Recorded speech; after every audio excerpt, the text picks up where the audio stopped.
नामंजूर नामंजूर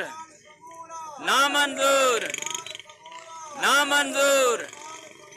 नामंजूर। कंडियारो रिपोर्ट जमील अहमद सरगानी मूजिब ख़बर शेयर कई पिया। PTI रहनुमा ऐं मरकज़ी अॻवान सैयद ज़फ़र अली शाह जे हुकुम ते कंडियारो जे मुख़्तलिफ़ शहरनि मां समें कारकुननि रैली जी सूरत में कंडियारो बाईपास ते पहुची सैयद ज़ैन शाह ऐं हलीम आदिल शेख जी रैली में शिरकत करे समें कारकुननि पानी जे केनालनि ख़िलाफ़ एहतजाजी सूरत में सख़्त नारेबाज़ी कई वई, जंहिंमें ज़ाहिद अली शाह, रमज़ान लुंड, दोस्त अली खोसो, मुश्ताक जुनेजो, राशिद कलेरी, अताउल्ला बिरोई, गुलाम हुसैन पीरज़ादो, राना इसरार अहमद, महबूब अली मंगरियो, नदीम रिंद, साजिद रिंद, आबिद अली राजपूत, अलावदायो अबड़ो ऐं ॿियनि जी अॻवानी में PTI जे रहनुमा ऐं साबिक़ा डिप्टी स्पीकर सैयद ज़फ़र अली शाह जे हुकुम ते मुख़्तलिफ़ शहरनि मां समें PTI कारकुननि रैली जी सूरत में कंडियारो बाईपास खां एहतजाजी सूरत में गंबट रवाना थी विया।